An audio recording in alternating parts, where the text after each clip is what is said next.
warahmatullahi wabarakatuh.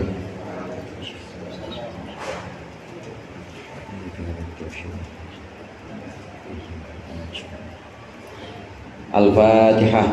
A'udzubillahi minasyaitonir rajim. Bismillahirrahmanirrahim. Alhamdulillahirabbil alamin. Arrahmanir rahim. Maliki yaumiddin. Iyyaka na'budu wa iyyaka nasta'in. Shiratal mustaqim. Shiratal ladzina an'amta 'alaihim ghairil maghdubi 'alaihim waladdallin. Amin. Alhamdulillahil munfaridi bil 'azamati wal jalal, al-mutawahhidi bi istiqaqi nu'util kamal.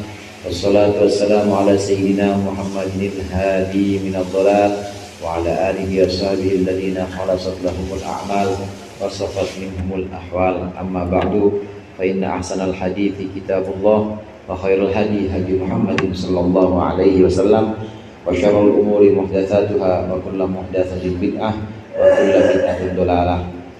Para ustaz, para hujjaj, segenap guru-guru, hadirin sekalian, jamaah Majelis Taklim Malam Rabu Pondok Pesantren Jamiah Islamiyah yang dirahmati oleh Allah. Alhamdulillah, malam hari ini kita berkumpul kembali melanjutkan pengajian rutin kita. Mudah-mudahan hadir yang kita di sini mendapat ridha Allah. Apa yang akan kita pelajari menjadi ilmu yang bermanfaat dunia akhirat. Amin ya rabbal alamin. Masih melanjutkan penjelasan tentang maqalah yang terakhir. Maqalah yang kemarin sudah kita baca, la tamuddanna yadaka ilal akhdhi minal khalaiq illa antara annal mu'tiya fihim maula fa in kunta kadzalik faqul ma wafaqakal ilmu. Jangan sekali-kali kita minta, jangan sekali-kali kita menengadahkan tangan untuk mengambil dari manusia. Jangan, kecuali kalau kita memang melihat bahwa yang memberikan itu adalah Allah, bukan orang yang ngasih.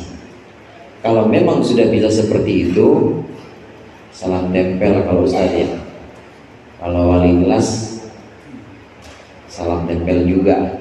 Kalau sudah bisa melihat bahwa yang memberi adalah Allah, kemudian menghilangkan pemberinya, mau yang ngasih itu anak yang pinter, bapaknya anak pinter, mau bapaknya anak yang bader, pokoknya nggak melihat, diterima dan hanya melihat bahwa itulah Allah yang memberikan dan orang ini hanya perantara, maka silakan ambil. Dan syarat yang pertama. Syarat yang kedua, boleh mengambil, tapi khudh ma wafaqakal ilmu, harus didasari dengan ilmu atau pengetahuan. Yang dimaksud di sini adalah pengetahuan syariat. Artinya yang kita terima itu adalah perkara-perkara yang memang halal, perkara-perkara yang memang mubah, diperbolehkan.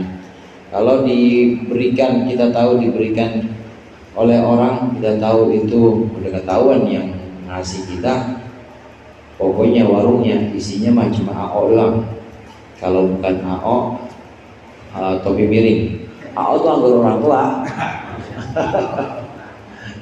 Kalau sekarang apa namanya? Zalullah. Pokoknya isi begituan doang, isinya begituan, nggak ada yang lain. Dagang gorengan juga sih, cuma gorengannya cuma sambilan doang, tapi yang pokok ya dari situ jualannya.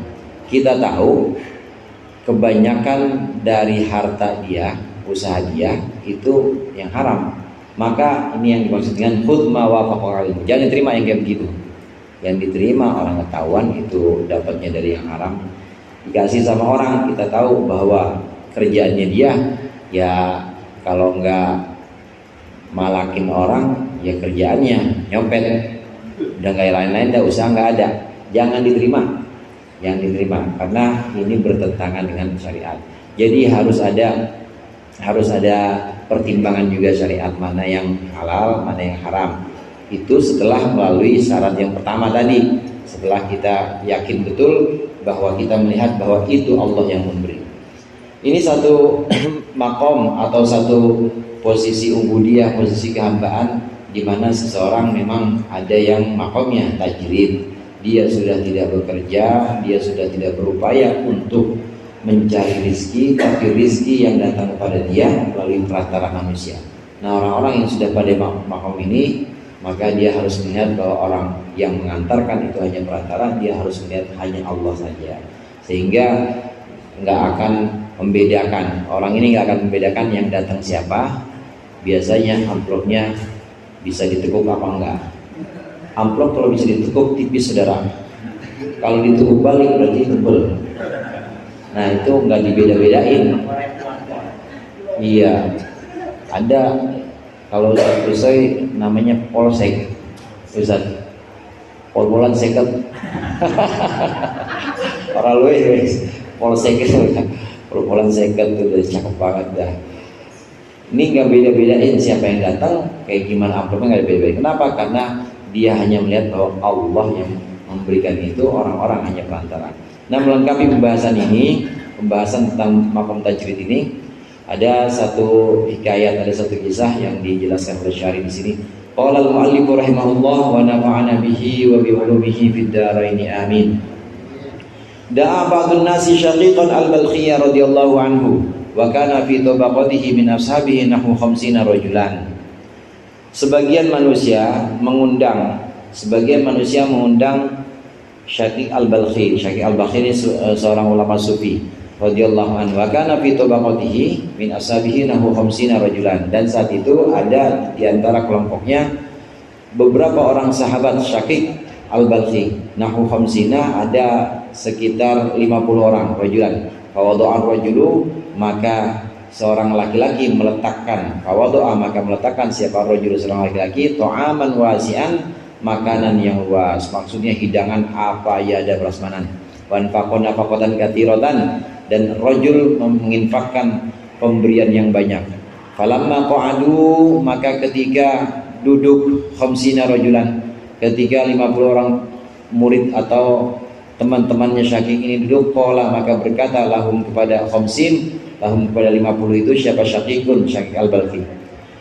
Apa perkataannya? Inna hadzal rajula, sungguhnya orang laki-laki ini yaqulu, dia bilang, man lam yarani sunatu hadzal ta'ama, barang siapa yang tidak menganggapku, aku sudah menyediakan makanan ini, wa anni uqaddimuhu ilaihi, dan bahwa sungguhnya aku sudah menyajikannya untuknya. Siapa yang tidak menganggap aku, maka fatu'ami alaihi haramun, makananku untuknya haram. Qala, maka berkata, ini yang berkata Syaqiq, qala yang berkata, yang menceritakan nih, faqamu maka berdirilah 50 kulluhum, semuanya 50 orang itu berdiri semua. Wa kharaju, dan kemudian mereka keluar dari perjamuan itu, illa syaban, kecuali seorang pemuda, kana fihim, yang ada pemuda tersebut, fihim termasuk dalam 50. Naqasat musyahadatuhu, yang kurang musyahadatuhu, musyahadahnya atau persaksiannya, syab tadi, anhum dari 50. Faqala maka berkata sahibul manzil, pemilik rumah, li Syaqiqin kepada Syaqiq, rahimakallah, ma aradta bihada, semoga Allah merahmatimu, ma aradta bihada, apa yang kau inginkan dengan ini, maksud kamu apa begini nih? Qala maka berkata Syaqiq, aradtu an akhtabira tauhid ashabi, aku ingin menguji tauhidnya sahabat-sahabatku. Aikullahum, semuanya, la yarawnahu, tidak melihat mereka semua, fima suni'a, mereka tidak melihat dalam apa yang sudah diperbuat, wala yanduruna ilaihi, dan mereka tidak melihat kepada ma suni'a fima quddima, terhadap sesuatu yang sudah diajukan. Oh, ma sana'a aja, fima sana'a, la yarawnahu fima sana'a, wala yanduruna ilaihi, dan mereka tidak melihat kepadanya fima quddima, terhadap apa yang sudah diajukan, illa dzalikar rajula, kecuali laki-laki itu, bisa rajula, bisa rajulu. Kemudian wahdahu, hanya orang itu saja. Kemudian wa inna mashtaratna fi ru'yatil, titik sampai di situ ceritanya tuh, wahdahu, kecuali laki-laki itu. Laki-laki yang dimaksud adalah pemuda tadi, Syaqiq al-Balkhi. Dia punya murid-murid 50 orang. Kemudian ada yang undang, ayo pada datang ke rumah saya, ayo saya undang, datang. 50 orang bersama Syaqiq Al-Balkhi datang ke perjamuan. Udah disediain semuanya, makanan-makanan semuanya, prasmanan semuanya udah dihamparin, udah siap dimakan. Disediakan oleh seorang laki-laki. Sini sebutannya ar-rajul, sini seorang laki-laki. Nanti ada seorang laki-laki rajul, ada seorang pemuda. Ada laki-laki ini semua sudah menyajikannya, dipersiapkan oleh dia sendiri. Nah kemudian belum sempat mereka makan, baru duduk-duduk aja, Syaqiq Al-Balkhi sebagai kepalanya atau gurunya, kemudian Syaqiq Al-Balkhi bilang, coba dengerin semuanya, ini orang yang undang kita barusan bilang, barang siapa yang menganggap saya sudah menyediakan makanan ini, barang siapa yang menganggap saya, yang tidak menganggap saya sudah menyediakan makanan ini, maka makanan ini haram untuk orang itu. Berdiri semuanya, walk out saudara, keluar semuanya, keluar, nggak ada yang sisa, kecuali ada satu orang dan perhatiin aja di situ, udah perhatiin ada ayam, ada apa, diperhatiin sama dia nggak diri, nggak keluar. Tapi yang lainnya 49 keluar semua dari perjamuan itu. Tuan rumahnya tanya, wahai Syaqiq, apa maksudnya? Oh begini, saya udah ngundang-undang, tapi kok ngomongnya begitu? Saya cuma pengen nguji tauhid atau pengen menguji keyakinan tajrid dari sahabat-sahabat saya ini. Semuanya tidak pernah melihat makhluk, semuanya tidak pernah melihat orang yang memberi sebagai pemberi. Dia hanya melihat Allah yang memberikan. Maka ketika ada orang yang mengaku-ngaku dia sudah memberikan sesuatu kepada mereka, maka mereka semuanya kabur. Mereka semuanya nggak mau makan makanan yang berasal dari orang yang mengaku-ngaku bahwa itu adalah dari dia, karena mereka hanya memandang Allah.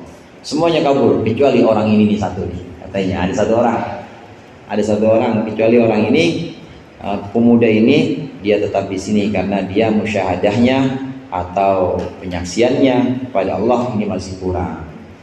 Ini untuk membuktikan tajrid, membuktikan makom atau posisi kita. Kalau memang tajrid itu benar-benar kita nggak melihat apa-apa, kita nggak melihat apa-apa selain Allah.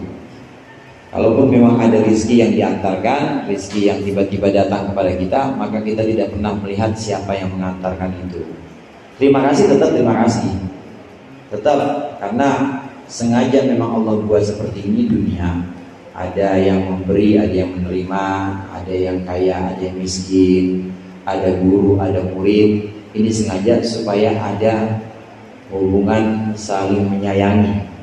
Oleh karenanya tetap harus berterima kasih. Tapi ucapan terima kasih ini tidak lantas membuat seorang yang tajrid ini kemudian semacam orang yang menjilat atau orang yang selalu mengagung-agungkan pemberinya ini. Ya, sama sekali dia tidak akan melihat siapapun pemberinya itu. Dia hanya berterima kasih saja. Dia selalu melihat bahwa Allah yang sudah menggerakkan hati orang ini untuk memberikan sesuatu kepadaku. Makom tajrid ini tauhidnya, orang-orang pada makom tajrid ini tauhidnya sudah benar-benar sempurna. Dia hanya menyaksikan Allah saja. Nah, lalu bagaimana tajrid di sini? Tajrid di sini bukan hanya teori sebenarnya saudara, tapi sudah merupakan praktek.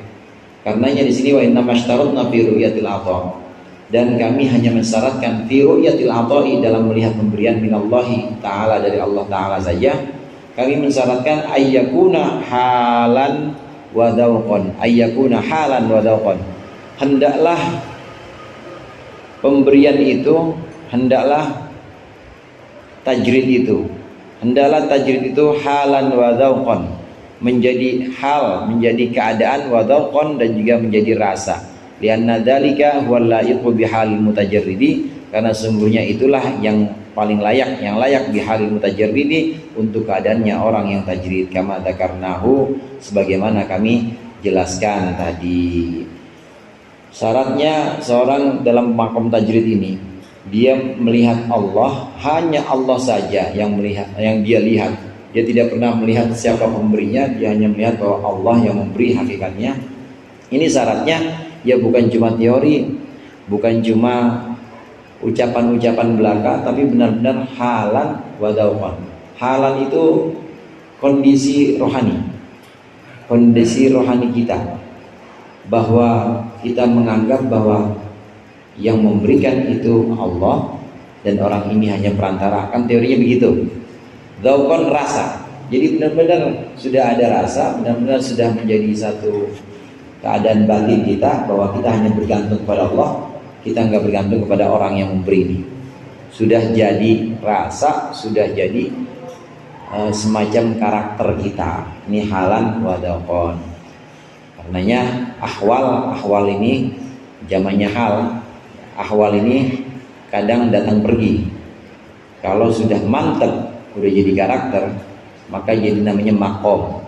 Kalau halan wa dzauqan, rasa, kemudian keadaan batin kita selalu bergantung hanya kepada Allah. Ada orang yang ngasih, yaitu Allah juga lagi mengantarkan sesuatu melalui orang itu. Kita terus berasa seperti itu, tapi kadang-kadang hilang lagi, berarti hal. Tapi dauknya udah berasa. Nanti kalau udah mantap jadi namanya makom. Kalau udah mantap nanti jadi namanya tajrid. Bedanya kalau makom itu sifatnya permanen, atau bukan permanen sih, lebih mantap lah, tidak datang pergi. Tapi kalau hal ini bisa suatu waktu datang, suatu waktu pergi. Ini tajrid ini harus menjadi hal atau keadaan batin kita, dan juga harus menjadi rasa kita. Inilah yang paling layak untuk orang yang dalam posisi tajrid. Lianna tajrida halun syarifun la yadkhulu fihi bil ikhtiyari. La yadkhulu fihi bil ikhtiyari wa ta'ammudu. Bil ikhtiyari wa ta'ammudi. Karena sungguhnya tajrid itu adalah halun syarifun, keadaan yang mulia. La yadkhulu fihi bil ikhtiyar, di mana seseorang tidak masuk di dalam tajrid bil ikhtiyari, dengan usahanya, wa ta'ammudi, dan dengan kesengajaannya, rencana. Lianna dzalika min atba, lianna dzalika min ittiba'i hawan nafsi, karena sungguhnya itu ikhtiar dan ta'ammud min ittiba'i hawan nafsi adalah dari, atau min atba'i hawan nafsi adalah dari pengikut hawa nafsu, wa talabil habbi war rahati, dan menuntut bagian atau kepentingan war rahati, dan juga kenikmatan enak. Tajrid ini tidak bisa diupayakan, saudara. Tajrid ini juga tidak bisa direncanakan. Tajrid ini adalah pemberian Allah. Kalau sudah diupayakan, sudah direncanakan, itu berarti sudah ada kepengenan kita, pengen jadi orang tajrid. Pokoknya di atas sejadah aja, pegang tasbih. Disuruh kerja nggak mau, udah pokoknya waktunya saya udah 45 tahun, udah tajrid aja, udah nggak usah ngapa-ngapain. Kalau masih ada kepengen, berarti itu masih hawa nafsu. Tapi kalau memang usaha, udah ngelamar kerjaan kemana-mana juga udah, coba bisnis boncos terus, nggak ada yang hasil dah pokoknya. Ya, baru sehari kerja di PHK lagi, suruh berhenti. Emang udah nggak ada jalan kemana-mana lagi, makin lama makin tua.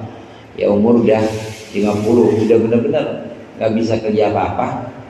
Udah Allah tentukan, kayaknya Allah putuskan semua sebab-sebab rizki, kerjaan, usaha, dagang, itu semua diputus, nggak ada yang hasil semuanya. Nah tiba-tiba di situ justru makin bersih hatinya, makin ikhlas, makin ridho pada tetapan Allah. Justru masih makin sering ke masjid, makin sering dia zikir, tapi hatinya benar-benar bersih. Makin merasa hina kepada Allah, ridho pada tetapan Allah, meskipun dia sering ke masjid, tapi nggak ngerasa paling benar, nggak ngerasa paling suci. Terus makin bersih hatinya, maka bisa dipastikan itu adalah pilihan Allah, bukan upaya dia. Soalnya upaya dia kemarin-kemarin udah gagal semuanya, udah upaya dia nggak ada yang hasil. Orang-orang juga makin jauh sama dia, nggak ada yang percaya.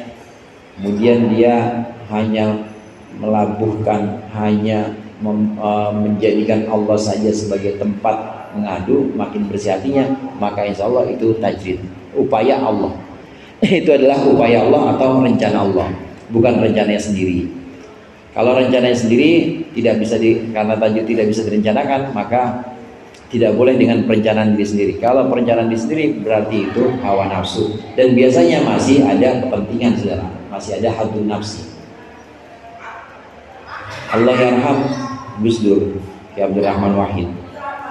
Kalau kita pikir, kalau kita renungkan, sebenarnya diem aja di teguran kan jadi ya.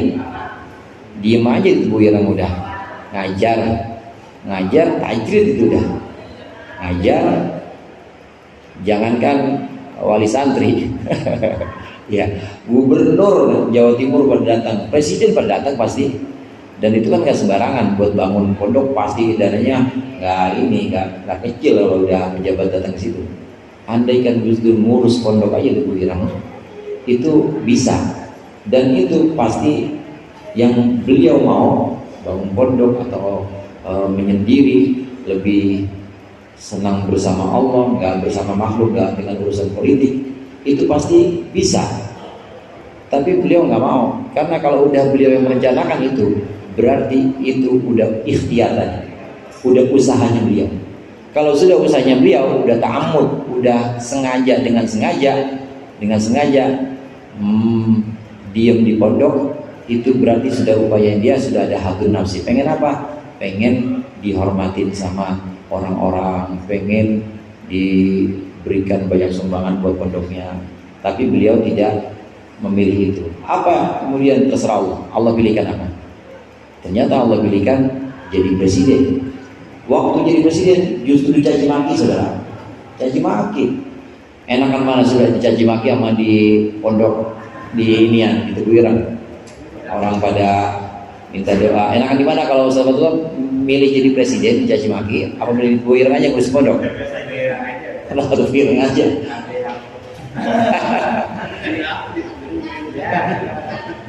Tapi Gus Dur enggak, karena kalau milih ke situ itu hadun nafsi.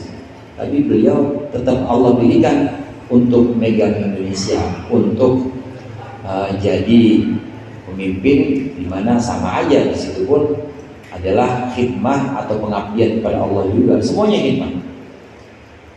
Banyak pembahasan-pembahasan di kitab hikam itu yang modelnya memang model kerajaan. Artinya model kerajaan di sini ada tuan, ada hamba, ada raja, ada hamba. Seorang hamba atau budak, abdi dalam itu yang awalnya dia di dekat raja, di istana, kemana-mana raja keluar selalu diajak. Ya kalau sekarang mungkin ukuran sultan mah ya pasti pakai mobil yang cakep-cakep, dan pasti tempat kunjungannya itu pasti disambut pasti. Nah satu waktu ini abdi dalam atau hamba oleh raja disuruh, kamu sekarang ngurusin kamar mandi, nggak usah pergi-pergi, kamar mandi di luar istana, bukan di sana lagi, di luar istana. Itu kalau seorang hamba yang benar-benar hamba, abdi dalam yang benar-benar hikmah dan mengabdi kepada raja, nggak bakal nolak. Dan sama aja dia nikmatnya dia bareng sama raja, pergi kemana-mana dengan nikmat ada jagain kamar mandi, WC umum karena disuruh raja, sama-sama nikmat. Karena bukan menikmati privilege atau menikmati fasilitas yang disediakan, bukan, tapi dia sedang menikmati pengabdiannya, dia sedang menikmati khidmahnya dia, khidmah di dalam istana, ya khidmah kepada raja, khidmah di toilet umum atau jaga WC juga khidmah pada raja. Nah ini para sufi dari makalah ke makalah, dari nasihat-nasihat ini ingin membangun ini. Kita diajarkan ingin membangun ini. Dimanapun kita berada, maka kita khidmah atau ngabdi yang ngabdi pada Allah. Dimanapun tempatnya, dan gak pernah nolak. Tujuan semua nasihat-nasihat itu untuk benar-benar khidmah atau mengabdi. Istilah hikamnya itu adalah tahqiqul ubudiyah, benar-benar mewujudkan kehambaan kita, mewujudkan pengabdian kita. Abdi itu kan artinya hamba, abdul, pengabdian kita atau mewujudkan khidmah kita hanya kepada Allah. Contohnya tadi analoginya raja dengan hamba atau dengan abdi dalamnya. Nah kita pun demikian, ditempatkan dimanapun itu rencana Allah. Orang yang tajrid tapi dia merencanakan dirinya untuk tajrid, orang yang tajrid tapi dia sengaja direka-reka untuk bisa tajrid, maka di situ ada kepentingan, ada hatul nafsi, dan di situ dia pengen cari enak, rohah, dia hanya pengen cari enak. Lalu harus bagaimana? Innama yuqimul haqqu ta'ala fihi man aradahu bihi min ahli taqwa wal muraqabah. Innama yuqimul haqqu ta'ala, hanyalah Allah al-haq, hanyalah mendirikan, hanyalah menempatkan, memberikan makom yuqimu itu menempatkan fihi di dalam tajrid. Allah hanya menempatkan man aradahu, orang yang Allah menghendaki akannya, bihi dengan tajrid, min ahli taqwa, yakni dari ahli taqwa, wal muraqabah, dan ahli muraqabah, ba'da kamali syughlihi billah, setelah sempurnanya sibuknya sibuknya ahli muraqabah, bisa juga billahi, dengan Allah Ta'ala wahdah saja, fil harabi, dalam berlari, an kulli ma yaqta'uhu anillah, berlari dari segala sesuatu, yaqta'uhu, yang bisa memutuskan dia, memutuskan kulluma, memutuskan apa mahu akan dia, anillahi, memutuskan dari Allah Ta'ala. Allah memberikan makom tajrid ini hanya kepada orang yang Allah kehendaki. Siapa orang yang Allah kehendaki? Yaitu ahlut taqwa wal muraqabah, orang yang sah atau layak ketakwaannya, layak muraqabahnya. Muraqabah itu, saudara, merasa terus-menerus diawasi oleh Allah. Ya, di istana diawasi oleh Allah, di WC umum diawasi oleh Allah, mau jadi presiden diawasi oleh Allah, jadi kiai diawasi oleh Allah, jadi guru diawasi oleh Allah, narik ojek juga diawasi oleh Allah. Semuanya ngerasa tuh dengan muraqabah. Kalau muraqabah seperti itu, nanti takwanya dapat, pasti takut. Perintah-perintah Allah pasti dia jalankan, larangan-larangan pasti dia jauhkan, karena merasa terus diawasi. Dan gak pernah mati CCTV-nya Allah. Kalau CCTV sekarang kan kadang memori full ya atau biasanya seminggu sekali dihapus itu, otomatis, atau mati lah, kadang-kadang mati lampu. Kalau Allah terus ngawasin, kalau sudah muraqabah, merasa terus diawasi Allah, maka muncul takwa. Nah, ahlu taqwa wal muraqabah, orang yang layak dengan ketakwaannya, tadi barokah dari muraqabahnya, dia sibuk dengan Allah saja, di mana-mana merasa Allah selalu bersama dia, maka dia selalu berlari dari segala sesuatu yang bisa memutuskan dia dari Allah. TikTok, kayaknya bikin saya putus dari Allah nih. Hapus akunnya, misalnya. Misalnya kayaknya dagang, usaha, ya begini-gini aja. Udah pokoknya mikir, udah kemana-mana caranya supaya berhasil, kayaknya gagal lagi. Ini justru bikin saya ini putus dari Allah. Udah putus aja sekalian, diputus segala sesuatu yang justru menyibukkan dia dari Allah, segala sesuatu yang justru menyibukkan dia kepada selain Allah, ini dia putus. Nah, tanda-tandanya, saudara, kerjaan misalnya, atau segala sesuatu yang sifatnya mubah, itu tanda-tandanya kalau memang itu sudah Allah tetapkan buat kita, itu biasanya ada hasilnya. Satu, yang kedua, hati kita juga bersih di situ. Kalau ada hasilnya, cuma hati kita kotor, kerja, jualan misalnya, hasilnya ketahuan, ya lumayan lah, makin terangkat ekonominya. Tapi justru kalau tetap di situ, makin kotor hati kita. Ya sholat juga enggak, makin tadinya cuma 10 doang kesiangan, sekarang Jumatan juga kadang-kadang doang, sebulan sekali Jumatan. Gara-gara apa? Gara-gara kerja. Nah, berarti bukan di situ. Artinya harus ada yang diubah. Berarti kerjaannya jangan tajrid dulu, jangan. Tapi ganti kerjaan. Kalau memang Allah tetapkan ada kerjaan lain dan bisa hasil juga, hatinya bersih di tempat yang baru itu, berarti tempat yang situ. Kalau udah pindah kerja masih nggak hasil juga, pindah lagi masih nggak hasil juga, terus begitu. Tapi menemukan ketenangan justru dalam ibadah, meskipun nggak kerja tapi menemukan ketenangan dalam ibadah, makin bersih di situ dan makin melihat hanya Allah saja. Segala sesuatu yang menyibukkan dia dari Allah justru ini dia palingkan. Termasuk kalau ada orang muji dia, sekarang soleh banget, sekarang mau udah nggak kenal dunia ya, bodo amat ya, dia nggak pernah mikir begitu. Kalau itu semua diputus, maka itu dia sudah tajrid, dia sudah benar-benar Allah tempatkan di situ.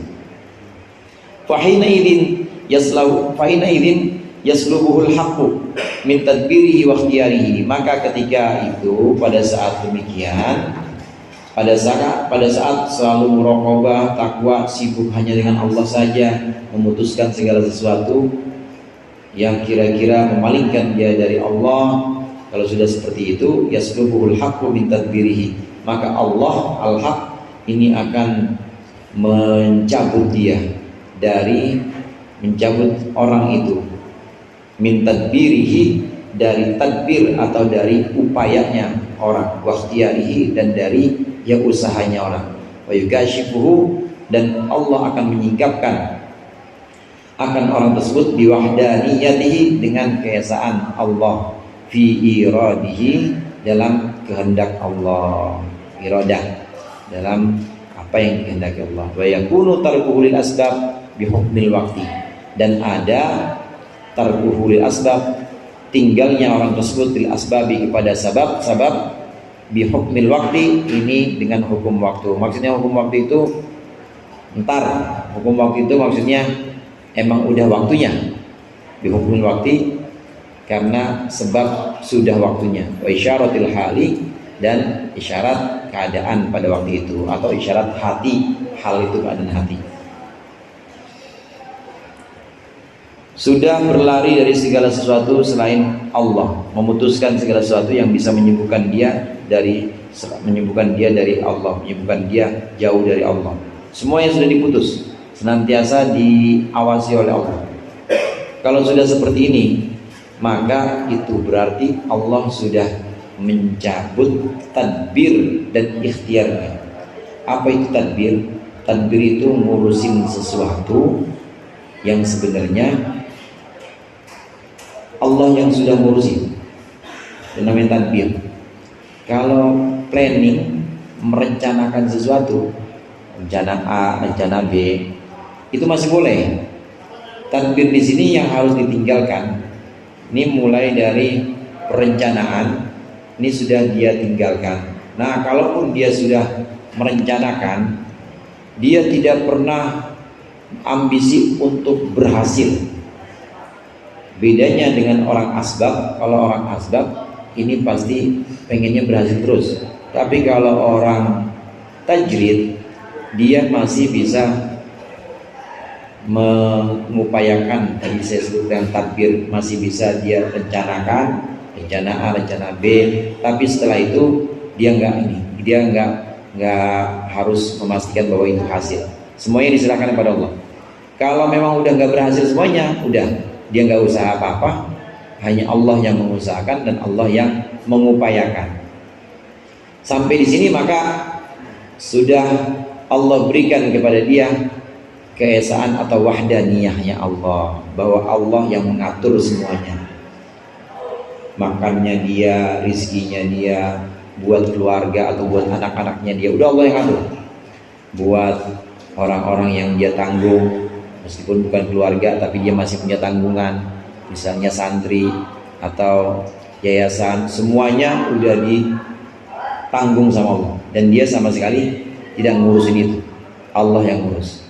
Sampai pada titik meyakini, mengimani wahdaniyahnya Allah, benar-benar hanya Allah saja. Nah, orang ini hanya meninggalkan sebab-sebab, nggak jualan lagi, nggak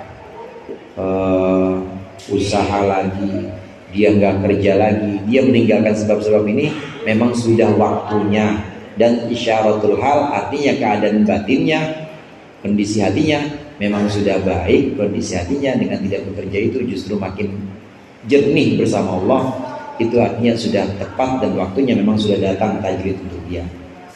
Sekali lagi bukan dia yang mengupayakan, tapi Allah yang sengaja memutus semua sebab-sebab. Bukan dia yang memutus sebab-sebab. Kama ruwiya anna Aba Hafsin An-Nisaburi radhiyallahu anhu kana haddadan wa kana gulamuhu yawman yanfukhu alaihi al-kiru fa dakhala asy-syaikhu yawman yadahu bin nar wa akhrajal hadida minan nar fa ghusya ala gulamihi wa taraka Abu Hafsin al-Hanud. Panjang nih ceritanya. Kama ruwiya, cerita ini, riwayat ini melengkapi tentang makom tajrid yang sedang kita bahas. Insyaallah kita lanjutkan pertemuan yang akan datang. Mudah-mudahan bermanfaat. Lebih kurangnya mohon maaf. Allahumma muwaffiq ila aqwamit thoriq. Assalamualaikum warahmatullahi wabarakatuh.